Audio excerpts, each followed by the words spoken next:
Hello and welcome to Ensure Civil Services. Ensure Civil Services पे 90 days plan चल रहा है यूपीपीसीएस प्री 2021 के लिए ओरिएंटेड। तो अभी हमारी पॉलिटी चल रही है जो कि प्रियांशु दुबे सर कवर कर रहे हैं।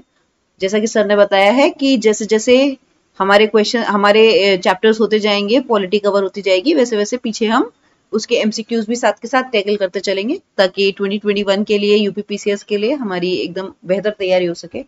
तो 4 लेक्चर्स हो चुके हैं सर के और अब हम इनके एमसीक्यू स्टार्ट कर रहे हैं। आज हम पहला टॉपिक हैंडल करेंगे हिस्टोरिकल बैकग्राउंड। इसके रिगार्डिंग हम एमसीक्यूज करेंगे लक्ष्मीकांत के बेस्ड।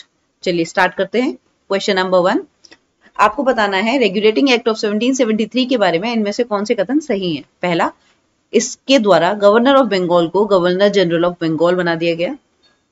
इस एक्ट के द्वारा सुप्रीम कोर्ट का एस्टैब्लिशमेंट हुआ कलकत्ता में 1774 में, जिसके अंदर एक चीफ जस्टिस और 3 अदर जजेस का प्रावधान था। आपको बताना है रेगुलेटिंग एक्ट ऑफ 1773 के बारे में इनमें से कौन से कथन सही है। सही आंसर है आंसर सी बोथ 1 and 2, क्योंकि दोनों ही कथन सही हैं। गवर्नर ऑफ बंगाल को गवर्नर जनरल ऑफ बंगाल कह दिया गया था, जिसके तहत पहले जो गवर्नर जनरल ऑफ बंगाल बने वो बने वॉरेन हेस्टिंग्स। और इस एक्ट के द्वारा एस्टेब्लिशमेंट ऑफ सुप्रीम कोर्ट किया गया था कैलकाटा में, जिसमें एक चीफ जस्टिस और 3 अदर जजेस का प्रावधान था। हालांकि सर ने पूरे कवर कर लिए हैं सारे ये एक्ट्स, लेकिन तब भी एक बार क्विकली रिवीजन कर लेंगे जल्दी जल्दी। तो इस एक्ट के द्वारा गवर्नर ऑफ बंगाल को गवर्नर जनरल ऑफ बंगाल कह दिया गया और इसके द्वारा उनकी जो गवर्नर जनरल ऑफ बंगाल थे उनकी एग्जीक्यूटिव काउंसिल बनाई गई 4 मेंबर्स की, ताकि उन्हें असिस्ट किया जा सके। क्योंकि अब इन्हें ज्यादा पावर दे दी गई है तो उस पावर को हैंडल करने के लिए एक काउंसिल भी बना दी गई। इसके पहले जो गवर्नर जनरल बने वो ऑफ बंगाल, वो कौन बने? Warren Hastings. पहले अब जब ये गवर्नर जनरल ऑफ बंगाल बन गए, गवर्नर जनरल बन गए, एक बड़ी उपाधि दे दी गई है, तो जो बाकी प्रेसिडेंसीज थी बॉम्बे और मद्रास की, वो इनके अंदर डाल दी गई। अनलाइक जो पहले होता था कि सारी प्रेसिडेंसीज अलग अलग इंडिपेंडेंटली काम करते थे, अब सब इनके सबऑर्डिनेट आ गए थे गवर्नर जनरल ऑफ बंगाल के। इस एक्ट के द्वारा सुप्रीम कोर्ट का एस्टेब्लिशमेंट किया गया कलकत्ता में। और इस एक्ट के द्वारा जो भी कंपनी के सर्वेंट्स थे, आपको पता होगा इससे पहले काफी ज्यादा ब्राइबरी और करप्शन की रिपोर्ट्स आ रही थी, तो इस एक्ट के द्वारा उस करप्शन को भी कंट्रोल करने की कोशिश की गई। क्वेश्चन नंबर 2, आपको बताना है चार्टर एक्ट ऑफ 1813, इसके बारे में कौन कौन से कथन सही हैं। इस 1813 के चार्टर एक्ट के द्वारा पहली बार ट्रेड मोनोपोली जो कि कंपनी की थी, ईस्ट इंडिया कंपनी की इंडिया में, उसको खत्म कर दिया गया। लेकिन सेकेंड ऑप्शन है, लेकिन इस एक्ट के द्वारा भी इसकी मोनोपोली, जो कंपनी की मोनोपोली थी, वो टी, चाय और नमक के ऊपर जारी रही और चाइना के साथ ट्रेड के लिए भी इनकी मोनोपोली जारी रही। आपको बताना है इनमें से कौन कौन से कथन चार्टर एक्ट ऑफ 1813 के लिए सही हैं। तो पहला एकदम सही है कि ट्रेड मोनोपोली जो ब्रिटिश कंपनी की चल रही थी, ईस्ट इंडिया कंपनी की, कि सिर्फ ट्रेड का अधिकार ईस्ट इंडिया कंपनी को ही था, तो वो उसको खत्म कर दिया गया। लेकिन दूसरे ऑप्शन में गलती है थोड़ी, कि सिर्फ टी और ट्रेड विद चाइना, इन दोनों के लिए कंपनी की मोनोपोली अभी भी चालू थी। सॉल्ट की कहीं बात नहीं की गई है, तो ऑप्शन 2 गलत है। सही ऑप्शन हो गया ए, ओनली 1। ओनली 1 ऑप्शन सही है। एक बार जल्दी से देख लेते हैं। इसने ट्रेड मोनोपोली जो कंपनी की थी कि सिर्फ ईस्ट इंडिया कंपनी ही ट्रेड कर सकती है, उसको खत्म कर दिया। अब जो ये ट्रेड थी वो जितने भी ब्रिटिश मर्चेंट्स थे, जितने भी ब्रिटिश व्यापारी थे, उनके लिए ओपन हो गई थी।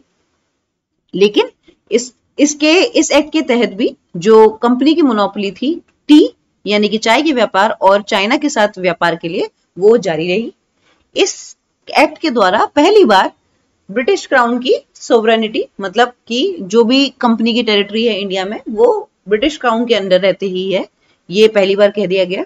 और इस एक्ट के द्वारा जो क्रिश्चियन मिशनरीज थे उनको इंडिया में जाने की परमिशन दी गई, ताकि वो अपना जो रिलीजन है उसको प्रीच कर पाए इंडिया में। चलिए नेक्स्ट क्वेश्चन, आपको बताना है चार्टर एक्ट ऑफ 1833 के बारे में इनमें से कौन से कथन सही हैं। पहला, गवर्नर जनरल ऑफ बंगाल को अब सबसे पहली बार गवर्नर जनरल ऑफ इंडिया बना दिया गया और इस एक्ट के द्वारा जो भी लॉज बनाए गए उनको एक्ट कहा जाने लगा, अनलाइक जो कि प्रीवियस एक्ट्स थे जिनके द्वारा जब लॉज बनाई जाती थी उनको रेगुलेशंस कहा जाता था। आपको बताना है इनमें से कौन कौन से कथन चार्टर एक्ट ऑफ 1833 के बारे में सही है। तो दोनों ही कथन सही हैं। सही ऑप्शन है सी, बोथ 1 and 2। पहली बार इस एक्ट के द्वारा 1833 के द्वारा गवर्नर जनरल ऑफ बंगाल को गवर्नर जनरल ऑफ इंडिया कह दिया गया। और कौन से पहले बने? विलियम बेंटिक बने पहले गवर्नर जनरल ऑफ इंडिया। इस एक्ट के द्वारा जो भी लॉज बनाई गई अब उनको एक्ट्स कहा जाने लग गया। एक बार जल्दी से देख लेते हैं। गवर्नर जनरल ऑफ बंगाल को गवर्नर जनरल ऑफ इंडिया कहा गया और उसके अंदर अब जब आप सोचो कि गवर्नर जनरल ऑफ इंडिया पूरे देश का गवर्नर जनरल बना दिया गया है तो ऑब्वियसली उसके अंडर जितनी भी मिलिट्री पावर्स थी वो भी सारी डाल दी गई। और इसी के साथ पहली बार लॉर्ड विलियम बेंटिक इस देश के गवर्नर जनरल बने। इससे जो गवर्नर, ऑब्वियसली जब एक गवर्नर जनरल पूरे देश का बन गया है तो जो बाकी जो प्रेसिडेंसीज के गवर्नर्स थे उनकी जो लेजिस्लेटिव पावर्स थी उनको कर्टेल कर दिया गया, उनको खत्म कर दिया गया।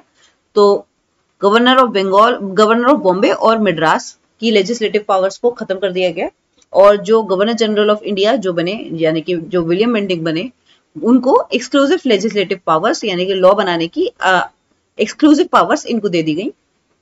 और अब जो लॉज बनने लगी उनको एक्ट कहा जाने लगा, जबकि इससे पहले उन्हें रेगुलेशन कहा जाता था। और इस एक्ट के द्वारा जो ईस्ट इंडिया कंपनी है उसकी जो कमर्शियल मतलब जो व्यापार संबंधी जो उनकी जो कमर्शियल बॉडी थी वो उसको उस सारी एक्टिविटीज को खत्म करके इनको प्योरली एक एडमिनिस्ट्रेटिव बॉडी बना दिया गया। 1833 के चार्टर एक्ट के द्वारा पहली बार open system of competition for selection of civil services के लिए पहली बार ओपन कंपटीशन करने के लिए बात चली, लेकिन जो बहुत ज्यादा ऑपोजिशन हुआ इसके बारे में तो इसको खत्म कर दिया गया। ये नहीं हो पाया इसके 1833 के द्वारा।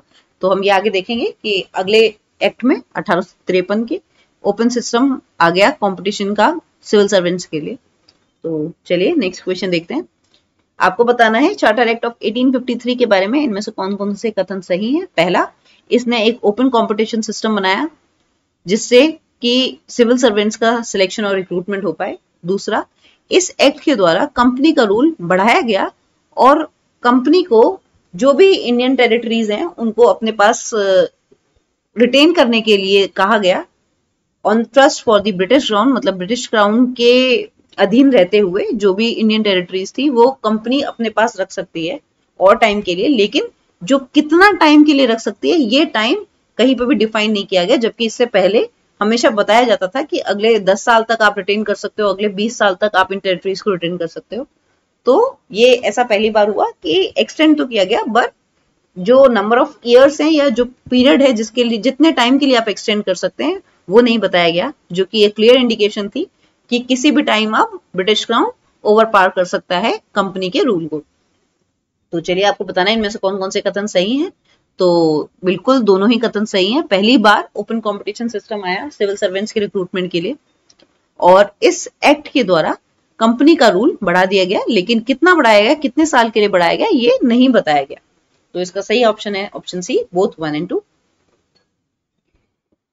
एक बार देख लेते हैं। It separated for the first time legislative and executive functions of the governor general council. पहली बार जो गवर्नर जनरल की जो काउंसिल थी उसके जो लेजिस्लेटिव जो लॉ बनाने के काम थे और जो एग्जीक्यूटिव फंक्शंस थे वो दोनों अलग कर दिए गए और इस एक्ट के द्वारा 6 नए मेंबर्स को लेजिस्लेटिव काउंसिल में ऐड किया गया। इस एक्ट के द्वारा ओपन कंपटीशन सिस्टम पहली बार सिविल सर्वेंट्स के रिक्रूटमेंट के लिए और सिलेक्शन के लिए लाया गया, लागू किया गया। इस एक्ट ने ये तो बताया कि कंपनी का रूल एक्सटेंड किया जाता है और वो अभी और कुछ सालों के लिए जो ब्रिटिश की अंतर्गत रहते हुए, ब्रिटिश क्राउन के अंतर्गत रहते हुए जो उनकी इंडियन टेरिटरीज हैं उनको अपने पोजीशन में रख सकती है, लेकिन वो कितने साल के लिए रख सकती है ये कहीं पे भी स्पेसिफाई नहीं किया गया। नेक्स्ट क्वेश्चन, आपको बताना है गवर्नमेंट ऑफ इंडिया एक्ट 1858 के बारे में इनमें से कौन से कथन सही हैं। पहला, 1858 यानी कि 1857 के रिवोल्ट के बाद जो पहला एक्ट आया, लोगों को जो देश में जो रिवॉल्यूशन उनको दिख गया था कि रिवॉल्यूशनरी एक्टिविटीज हो रही हैं, लोग बहुत ज्यादा प्रताड़ित हैं, तो लोगों को कंसोल करने के लिए ब्रिटिश क्राउन आगे आया। तो अब आपको समझना है कि कौन कौन से कथन 1858 के बारे में सही हो सकते हैं। पहला, जो कि अभी तक एडमिनिस्ट्रेशन चल रहा था जिसके तहत 2 बॉडीज थी, बोर्ड ऑफ कंट्रोल और कोर्ट ऑफ डायरेक्टर्स, इसको अबॉलिश कर दिया गया, इसको खत्म कर दिया गया। दूसरा, इस एक्ट के द्वारा एक नया ऑफिस क्रिएट किया गया जिसको secretary of state for India कहा गया और ये जो secretary of state for India थे ये ब्रिटिश कैबिनेट के मेंबर हुआ करते थे। आपको बताना है इनमें से कौन से कथन गवर्नमेंट ऑफ इंडिया एक्ट 1858 के बारे में सही। तो दोनों ही ऑप्शंस बिल्कुल सही हैं कि जो पहले से अभी तक एडमिनिस्ट्रेशन चल रहा था बोर्ड ऑफ कंट्रोल और कोर्ट ऑफ डायरेक्टर्स के द्वारा, ये दोनों ही बॉडीज को खत्म कर दिया गया और इस एक्ट के द्वारा एक नया ऑफिस क्रिएट किया गया, secretary of state for India, जो कि ये जो सेक्रेटरी ऑफ स्टेट होते थे ये ब्रिटिश कैबिनेट के एक मेंबर हुआ करते थे। तो ऑप्शन सी बोथ 1 and 2 दोनों सही हैं। तो इस एक्ट के द्वारा आप ये समझिए कि 1857 का रिवोल्ट हुआ है और अब एकदम से नई कुछ एडमिनिस्ट्रेशन लाना नहीं तो एटलीस्ट दिखाना है लोगों को, ताकि उनको किसी तरीके से कंसोल किया जा सके, ताकि वो अगले रिवोल्ट में ना पार्टिसिपेट करें या अगला रिवोल्ट ना हो। तो इसके लिए जो एकदम चेंजेस लाए गए उसमें सबसे पहले तो क्या किया गया कि जो गवर्नर जनरल ऑफ इंडिया अभी तक थे, यानी कि विलियम बेंटिक जो पहले बने थे, तो जो गवर्नर जनरल ऑफ इंडिया थे उनको अब हटा के, मतलब इस पोस्ट को हटा के अब इस पोस्ट का नाम वाइस रॉय कर दिया गया। वाइस रॉय मतलब कि रॉय, रॉयल की वॉइस ऑफ द रॉयल, यानी कि ब्रिटिश क्राउन की सीधी वॉइस, ये वॉइस रॉय पहले बनाए गए। और पहले वॉइस रॉय कौन हुए देश के? Lord Canning.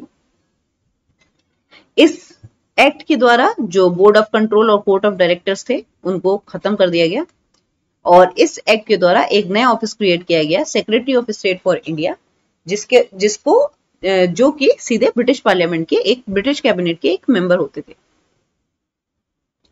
नेक्स्ट क्वेश्चन आपको बताना है इंडियन काउंसिल्स एक्ट 1909 के बारे में इनमें से कौन कौन से कथन सही है। पहला, इस एक्ट के द्वारा पहली बार इंडियंस को वाइस रॉय की एग्जीक्यूटिव काउंसिल में एडमिशन दिया गया। दूसरा, कि इस एक्ट के द्वारा पहली बार communal representation for Muslims and Sikhs को इंट्रोड्यूस किया गया। आपको बताना है 1909 के एक्ट के बारे में इनमें से कौन से कथन सही हैं। तो पहला कथन तो एकदम सही है कि जो एग्जीक्यूटिव काउंसिल थी वाइस रॉय की, इसमें पहली बार इंडियंस को एसोसिएट किया गया। लेकिन दूसरा ऑप्शन जिसमें कहा गया है कि पहली बार कम्युनल रिप्रेजेंटेशन को इंट्रोड्यूस किया गया, सही है, लेकिन सिर्फ और सिर्फ मुस्लिम्स के लिए किया गया, सिख्स के लिए नहीं किया गया। तो दूसरा ऑप्शन गलत हो गया। तो इसका सही ऑप्शन है ए, ओनली 1।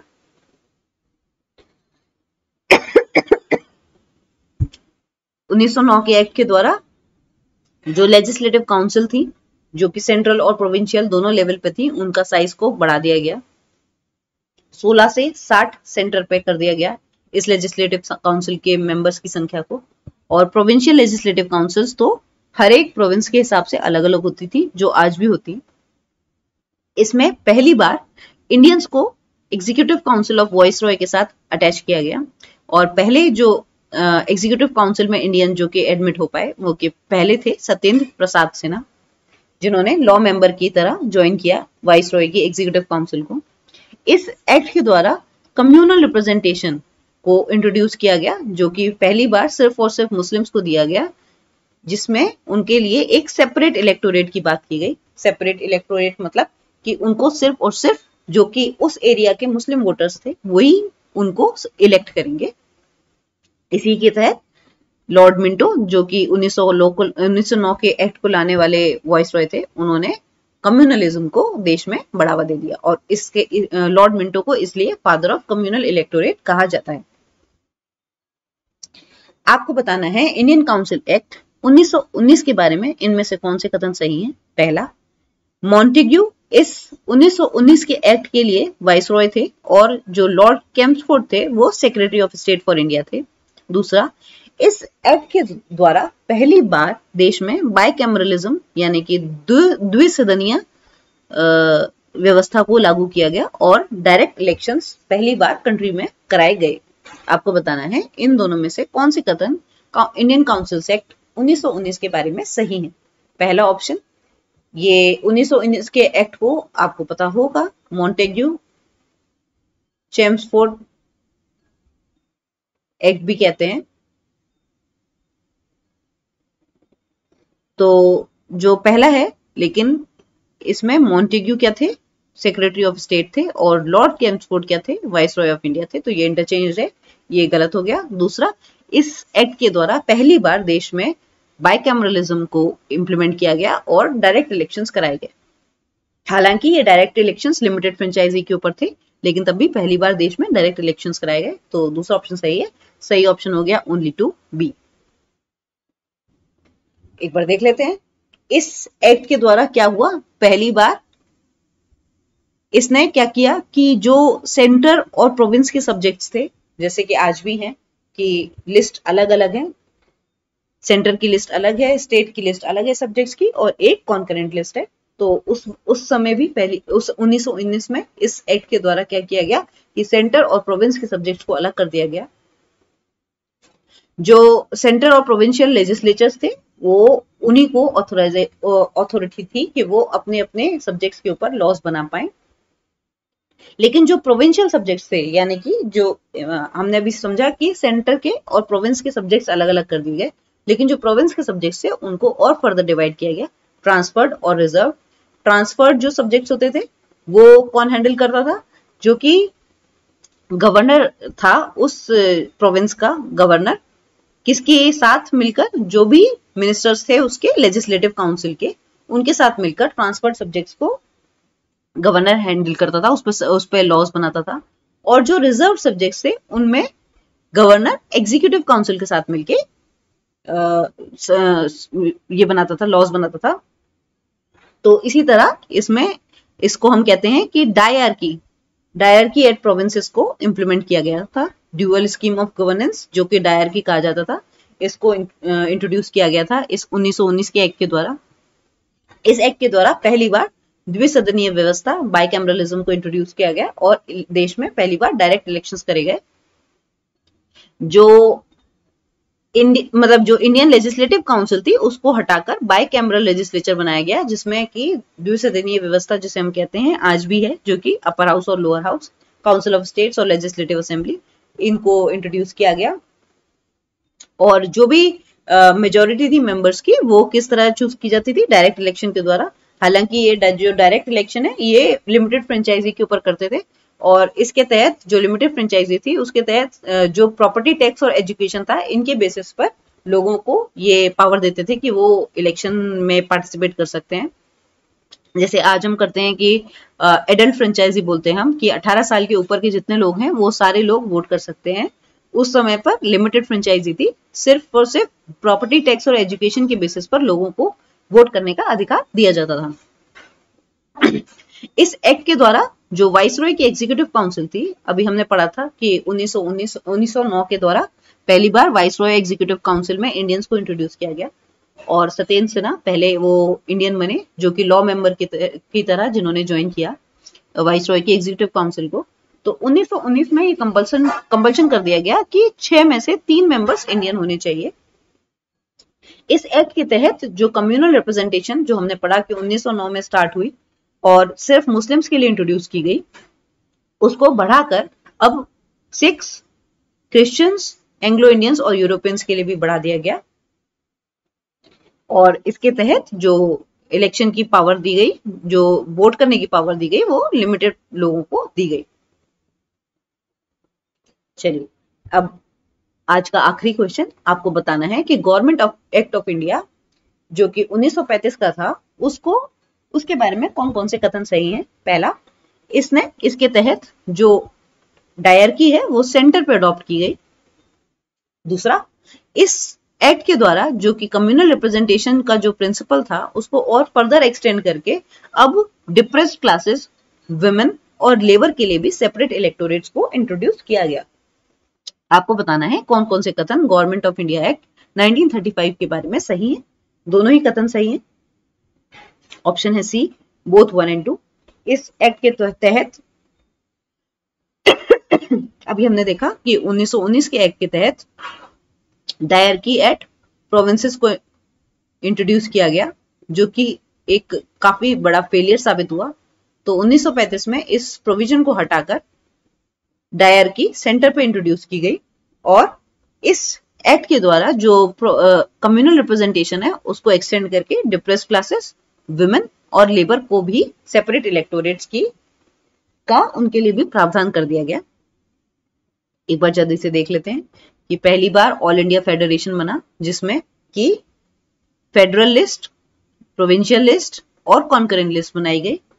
ये जो कि आज भी एग्जिस्ट करता है। और आपको पता होगा कि जो कि कॉन्स्टिट्यूशन हमारा बना उसके जो बहुत सारे जो लॉज हैं वो बहुत सारी इस 1935 के एक्ट के द्वारा ली गई, इसके ही ली गई हैं। तो इन 3 लिस्ट में डिवाइड कर दिया गया ऑल इंडिया फेडरेशन बनाकर। इस एक्ट के द्वारा डायरकी इन द प्रोविंसेस जो कि 1919 में इंट्रोड्यूस किया गया था उसको हटा दिया गया और उसके जगह प्रोविंशियल ऑटोनॉमी यानी कि स्वायत्तता किसकी, प्रोविंसेस की, इसको इंट्रोड्यूस किया गया कि अब जो वहां पे प्रोविंसेस हैं वो अपने जो भी सब्जेक्ट्स हैं उनके ऊपर खुद वो बनाए, अपने जो भी लॉज बनाने हैं।